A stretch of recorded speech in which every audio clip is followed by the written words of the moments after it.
Hey guys, welcome to Pavis home style. இன்றைக்கி நம்ம பார்க்க போகிற ரெசிபி அரிசி பாயசம். வாங்க பார்க்கலாம். ஃபஸ்ட்டு கொஞ்சம் பச்சரிசி எடுத்து இந்த மாதிரி ஒரு ½ அன் ஹவர் ஊற வச்சுக்கலாம். அடுத்து நம்ம ஊற வச்ச அரிசியை மிக்ஸி ஜாருக்கு மாற்றிட்டு நல்லா கொஞ்சம் கொரகொரப்பாக அரைச்சிக்கலாம்.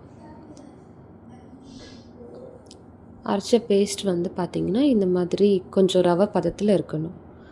அடுத்து ஒரு ½ லிட்டர் பால் எடுத்து நம்ம காய்ச்சிக்கலாம். சிம்லேயே வச்சு காய்ச்சிக்கோங்க. பால் நல்லா சுண்ட காய்ச்சணும். பால் நல்லா காய்ஞ்சதுக்கப்புறம் நம்ம அரைச்சி வச்ச மிக்சர் எடுத்து அதில் ஊற்றிக்கலாம். இப்போ நல்லா கலக்கிட்டே இருங்க, இல்லைன்னா உங்களுக்கு கட்டி கட்டியாக ஆகிடும். ஸோ அதனால் நல்லா கலக்கிட்டே இருங்க.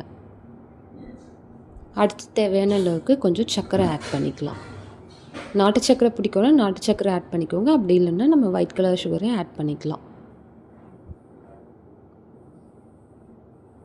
அடுத்து வாசனைக்காக கொஞ்சம் ஏலக்காய் தட்டி சேர்த்துக்கிறேன் நான்.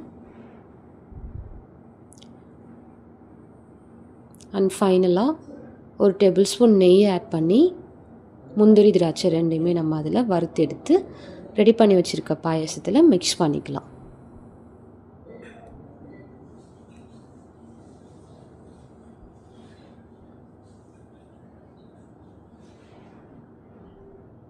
அவ்வளோதான், அரிசி பாயாசம் ரெடி ஆயிடுச்சு.